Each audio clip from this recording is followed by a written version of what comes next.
मैं डॉक्टर भामा अग्रवाल आपके अपने यूट्यूब चैनल पर आपका स्वागत करती हूँ, अभिनंदन करती हूँ। आइए प्यारे बच्चों, आज हम श्री नागा अर्जुन जी द्वारा रचित बादल को घिरते देखा है नामक कविता का अध्ययन आरंभ करते हैं। यहाँ कवि ने अपने प्रवास काल के दौरान हिमालय की चोटियों का जो मनोरम दृश्य देखा, वह इस कविता में अंकित किया है। उन्होंने विशेष तौर से हिमालय का सौंदर्य वर्षा ऋतु में, बसंत ऋतु में और भयंकर जाड़े की ऋतु में जो देखा, जैसा अनुभव किया, उसे इन कविता की पंक्तियों में व्यक्त करने की कोशिश की है। यहाँ हिमालय के सौंदर्य के साथ साथ उन्होंने कैलाश पर्वत की आकाश चूमने वाली चोटियों का, उन पर उमड़ते घुमड़ते बादलों का, हिमालय की तलहटी में उगे हुए देवदारू के जंगल का, इस जंगल में निवास करने वाले किन्नर किन्नरियों की जीवन शैली और उनके जीवन दर्शन का, मानसरोवर तालाब तथा उसके आसपास की झीलों के सौंदर्य का बड़ा सुंदर मनोरम वर्णन किया है।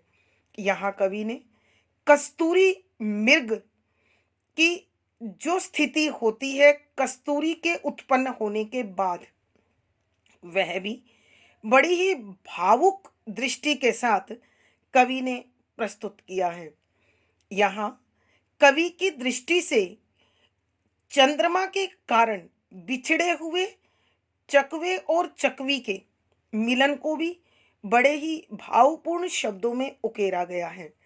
यहाँ कविवर इस मनोरम चित्र को अंकित करते हुए लिखते हैं कि हिमालय पर जमी हुई बर्फ के कारण इसकी उजली चमकती हुई चोटियों पर मैंने वर्षा ऋतु में बादलों को उमड़ घुमड़ कर आते हुए देखा है और मानसरोवर तथा उसके आसपास जो झीलें हैं, उनमें उगे हुए कमल के फूलों पर मोतियों जैसी सुंदर ओस की बूंदों को बिखरे हुए देखा है, जो अत्यंत आकर्षक लगती हैं। वहाँ इन झीलों में अनेक हंस तैर रहे हैं और इनका जो भोजन कमल के फूल के नीचे की डंडी अर्थात कमलनाल होता है, उसमें तीखे और मीठे तंतुओं को खोजते हुए उन्हें देखा है। कवि बता रहे हैं कि बसंत ऋतु में हिमालय अपने रूप और सौंदर्य के कारण अत्यधिक मादक, आकर्षक और सुंदर लगने लगता है। जब उगते हुए सूर्य की सुनहरी किरणें हिमालय की इस चोटी पर बर्फ पर गिरती है, तो यह सुनहरा रंग लेकर इंद्रधनुषी रंगों में चारों ओर बिखरने लगता है। ऐसे समय में रात भर जो चकवा चकवी एक दूसरे के वियोग में तड़फ रहे थे, प्रातःकाल आते ही उनका मिलन हो जाता है और वो पुनः हरियाली के शैवालों पर प्रेम से झगड़ते हुए मिलते हैं, प्रेमालाप करते हैं। फिर कवि यह भी कहते हैं कि मैं जिस हिमालय के सौंदर्य का वर्णन कर रहा हूँ, वो कल्पना आधारित नहीं है। उसे मैंने अपनी आंखों से देखा है, जिया है और उसी का वर्णन कर रहा हूँ। अत्यधिक जाड़े की ऋतु में आकाश को चूमने वाले कैलाश पर्वत की चोटी पर अनेक बड़े बड़े बादलों को तूफानों के साथ लड़ते हुए, गरजते हुए, टकराते हुए देखा है। इस हिमालय की तलहटी में देवदारू का जंगल है और इस जंगल में अनेक लाल और सफेद पत्तों से सजी हुई कुटियाओं में निवास करने वाले किन्नर किन्नरी रहते हैं। ये फूलों से अपने आप का श्रृंगार करते हैं। ये लोग सोमरस का पान करने वाले होते हैं। बांसुरी इनका प्रिय वाद्य यंत्र है। जो बड़ी मधुरता से ये लोग बजाते हैं।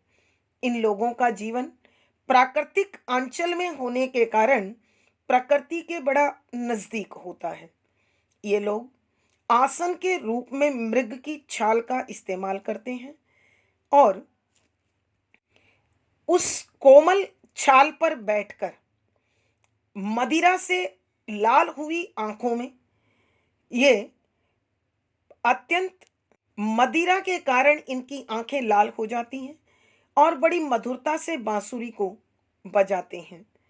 यहीं साथ ही इस देवदारू के जंगल में कस्तूरी मृग की नाभि में जब कस्तूरी का जन्म हो जाता है, तो वह अपनी ही महक को खोजता हुआ, स्वयं पर खींचता हुआ उसे इधर उधर ढूंढते हुए भटकता है।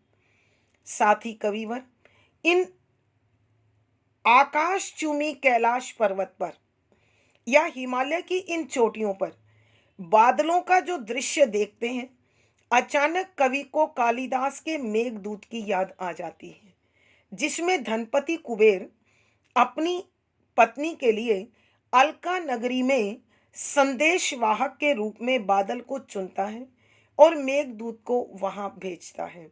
लेकिन कवि कहते हैं कि मुझे कवि का वो बादल कहीं भी दिखाई नहीं दे रहा है। ऐसा लगता है यक्ष का वह संदेशवाहक बादल यहीं कहीं बरसकर समाप्त हो गया और यक्ष का संदेश अलका नगरी पहुंचा ही नहीं। अंत में कवि उन पर व्यंग करते हुए कहते हैं कि संभवतः यह कवि की कोरी कल्पना थी, उसे यहाँ हिमालय की चोटियों में ढूंढना व्यर्थ है।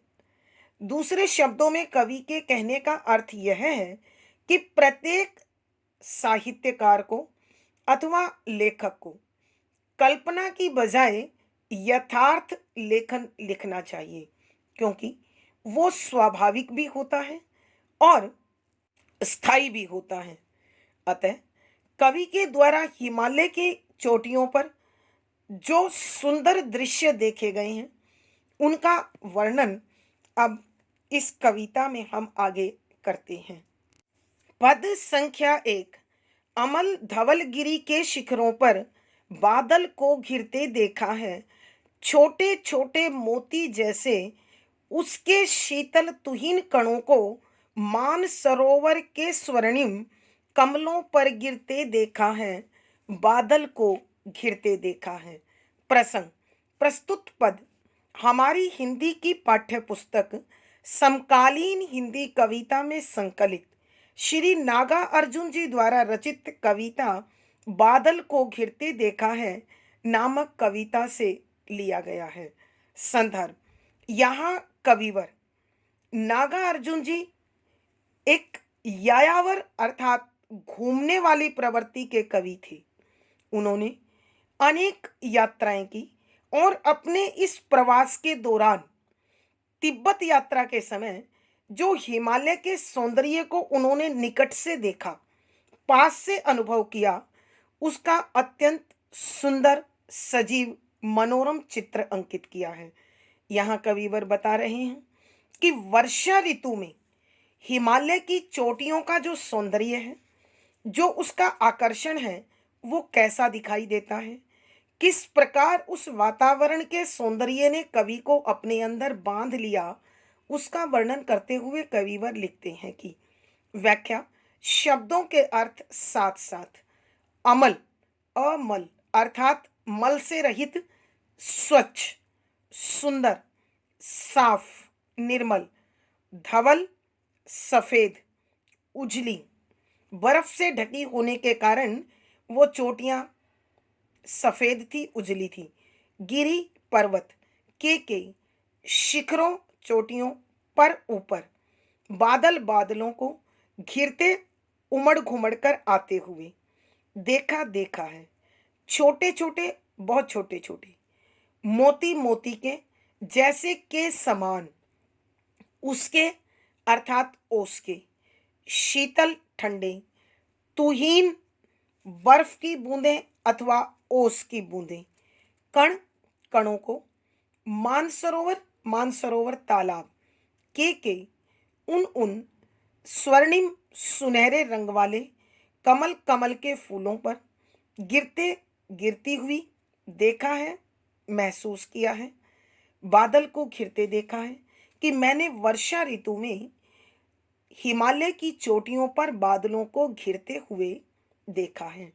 यहाँ कवि नागार्जुन जी वर्षा ऋतु में हिमालय पर्वत के सौंदर्य का वर्णन करते हुए कहते हैं कि अमल धवलगिरी की शिखरों पर बादल को घिरते देखा है कि मैंने हिमालय की बर्फ से ढकी हुई ऊंची चोटियों पर, जो अत्यंत स्वच्छ हैं, निर्मल हैं और उज्जवल हैं, इन पर अनेकों बार बादलों को उमड़ घुमड़ कर घिरते हुए आते हुए देखा है कि बर्फ से ढकी हुई इन चोटियों पर अनेक काले, सांवले, लाल रंग वाले बादल मंडराते हुए आते हैं और एकत्रित होते हुए अत्यंत सुंदर लगते हैं, आकर्षक दिखते हैं।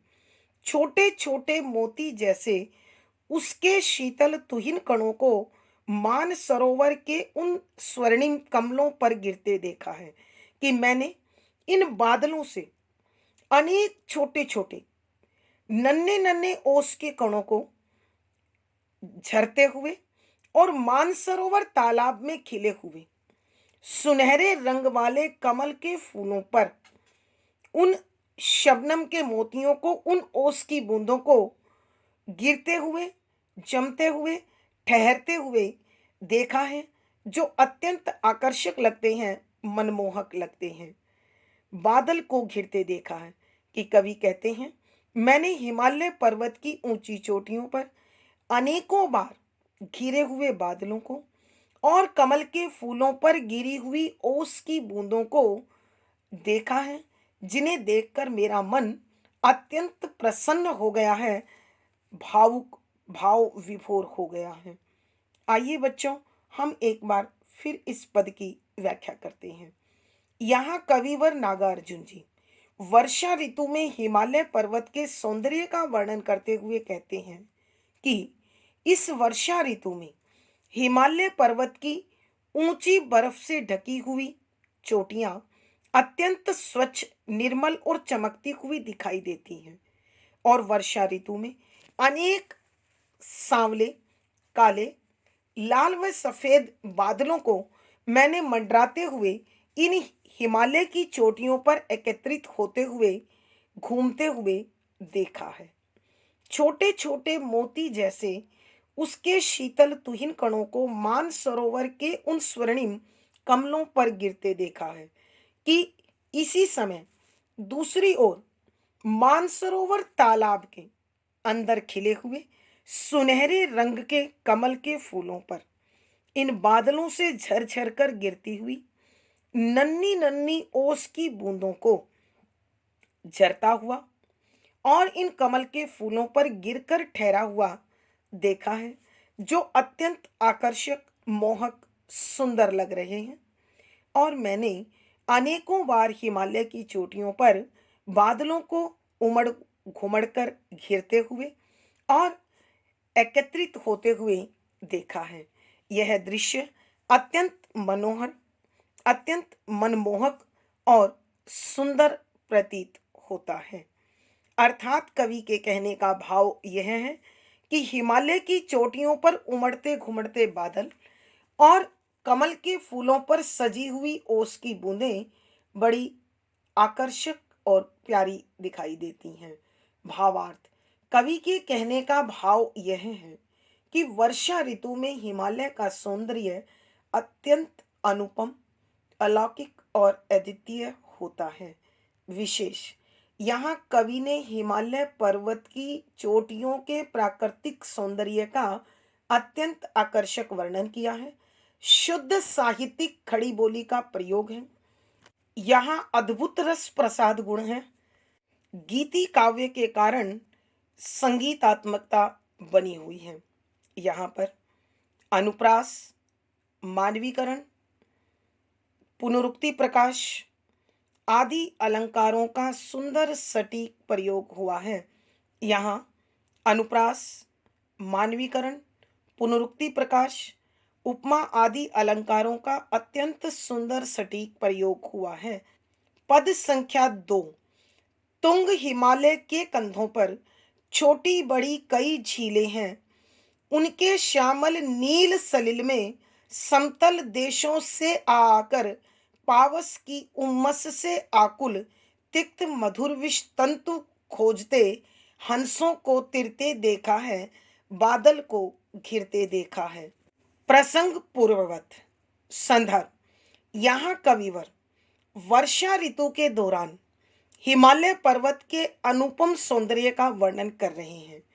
यहाँ कवि हिमालय की तलहटी में जो अनेक झीलें बनी हुई हैं और उन झीलों में अनेक प्रवासी पक्षी आकर जो निवास करते हैं, उनके सौंदर्य का बड़ा सुंदर चित्रण किया है, मनमोहक वर्णन किया है। और कवि उनकी सुंदर झांकी प्रस्तुत करते हुए लिखते हैं कि व्याख्या शब्दों के अर्थ साथ साथ।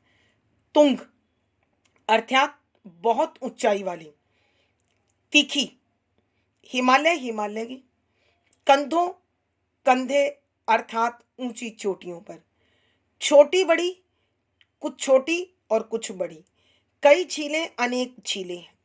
उनके इन झीलों के श्यामल सांवले रंग वाले, नीले रंग वाले, हरे रंग वाले, नील नीला रंग वाला, सलिल पानी में समतल देश, समतल स्थान जहाँ भूमि प्राय समान है, उबड़ खाबड़ नहीं है, देशों से आकर आने वाले, पावस वर्षा की उमस घुटन गर्मी से आकुल बेचैन, तिक्त तीखे, मधुर मीठे, विषतंतु, कमल की नाल में उगने वाले छोटे छोटे रोए बाल की भांति जो दिखाई देते हैं, खोजते खोजते हुए हंसों हंसों को तिरते इस तालाब में तैरते हुए देखा है, बादल को घिरते देखा है।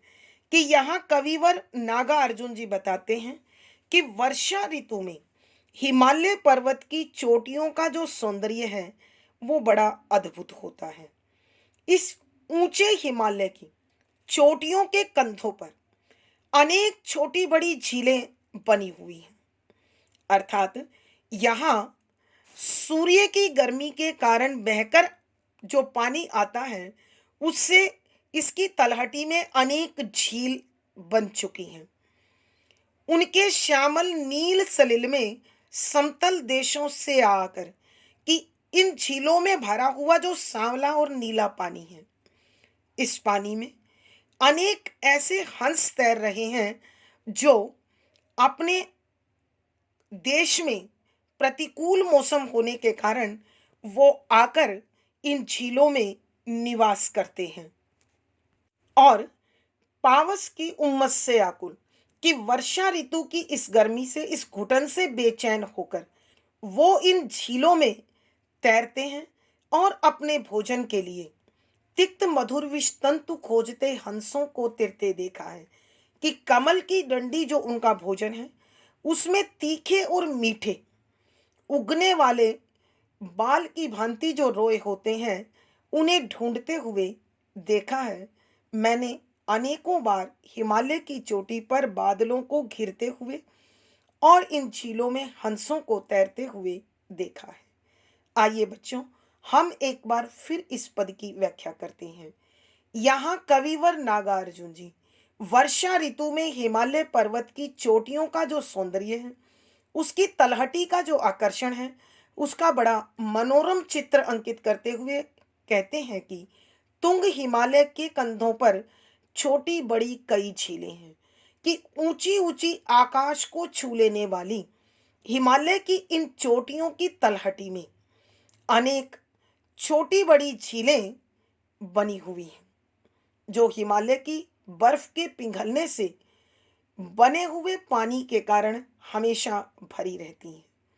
उनके श्यामल नील सलिल में कि कविवर कहते हैं कि उनके नीले सांवले पानी में समतल देशों से आकर कि अपने देश का समतल देश, वो देश जहाँ प्रतिकूल मौसम होने पर पक्षी प्रवास के लिए निकल पड़ते हैं, आकर कि प्रवासी पक्षी आकर पावस की उम्मस से आकुल की वर्षा ऋतु की गर्मी से बेचैन होकर उस घुटन से व्याकुल होकर तिक्त मधुर विष तंतु खोजते हंसों को तिरते देखा है कि मैंने इन झीलों में उगे हुए कमल के फूलों के नीचे कमल नाल पर जो तीखे और मीठे रोए उग जाते हैं, उन्हें अपने भोजन के लिए ढूंढते हुए तैरते हुए देखा है। और मैंने हिमालय की ऊंची चोटियों पर अनेकों बार बादलों को घिरते हुए, मंडराते हुए और एकत्रित होते हुए देखा है। अर्थात कवि के कहने का भाव यह है कि वर्षा ऋतु में हिमालय की चोटियों पर उमड़ घुमड़ कर आने वाले बादल और उनकी झीलों में निवास करने वाले अनेक प्रवासी हंसों को अपने भोजन की तलाश में इधर उधर तैरते हुए देखा है। भावार्थ, कवि के कहने का भाव यह है कि वर्षा ऋतु में हिमालय का सौंदर्य और प्रवासी पक्षियों का आकर्षण अत्यंत मनोरम है।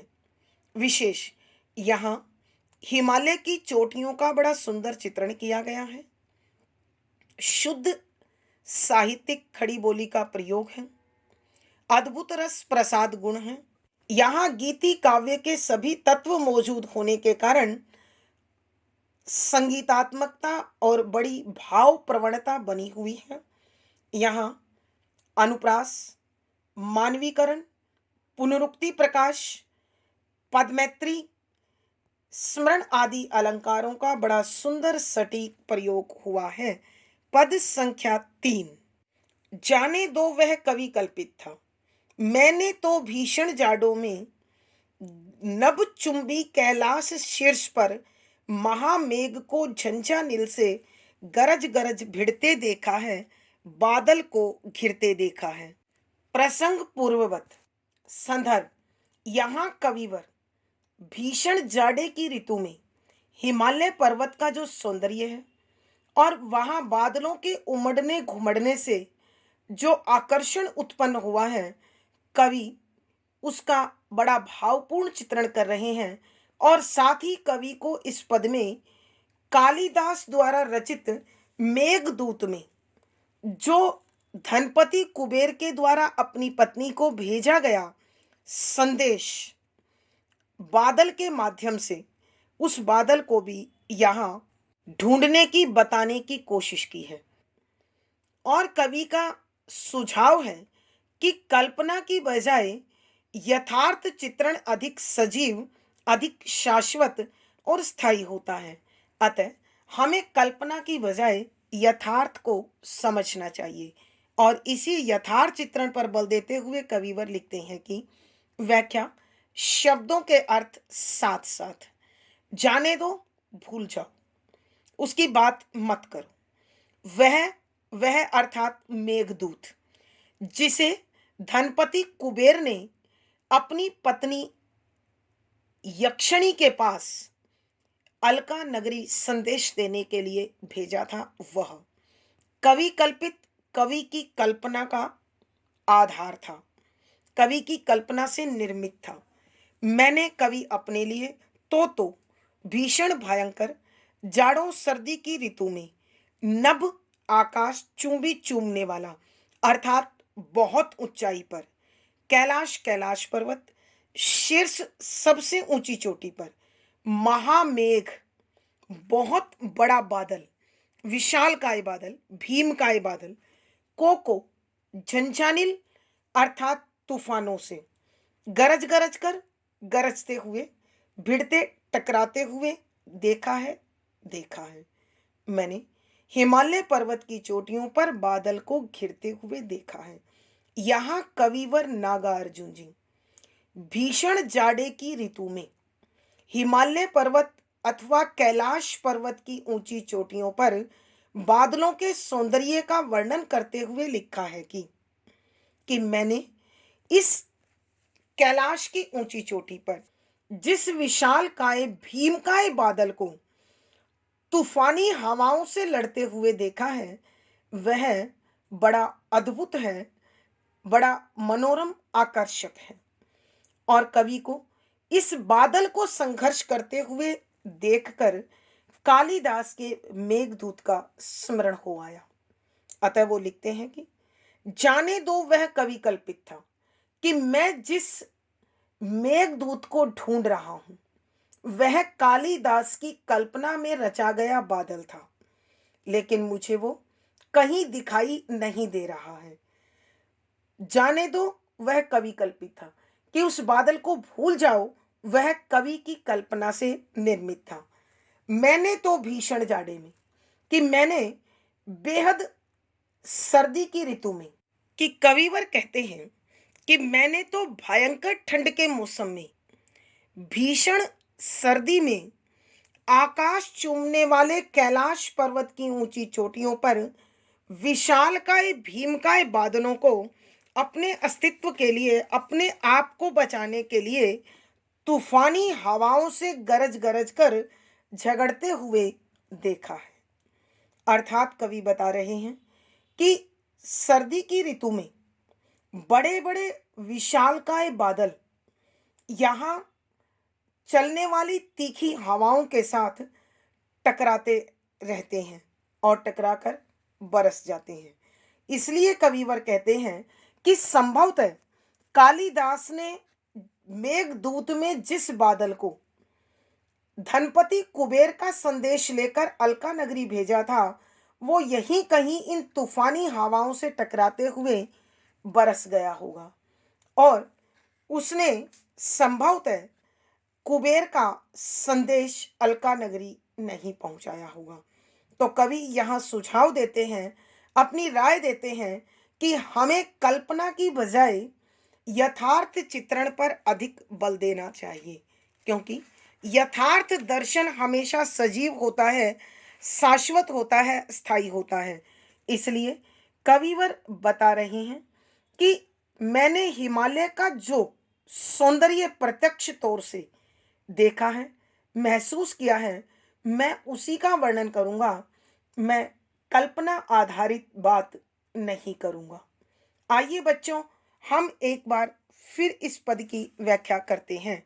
यहाँ कविवर नागार्जुन जी अत्यधिक ठंड के मौसम में कैलाश पर्वत की ऊंची चोटियों पर विशालकाय बादलों का तूफानी हवाओं के साथ जो संघर्ष होता है, उसका वर्णन करते हुए लिखते हैं कि जाने दो वह कवि कल्पित था कि मैं इन विशालकाय बादलों में कालिदास विरचित उस मेघदूत की तलाश कर रहा हूं जो कभी धनपति कुबेर का संदेश लेकर अलका नगरी जा रहा था, लेकिन मुझे वो कहीं दिखाई नहीं दिया।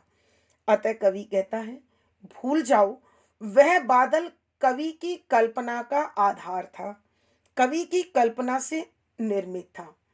हो सकता है कि वह यहीं कहीं बरस गया हो और धनपति कुबेर का अथवा कवि का वह संदेश कभी भी अलका नगरी ना पहुंचा पाया हो।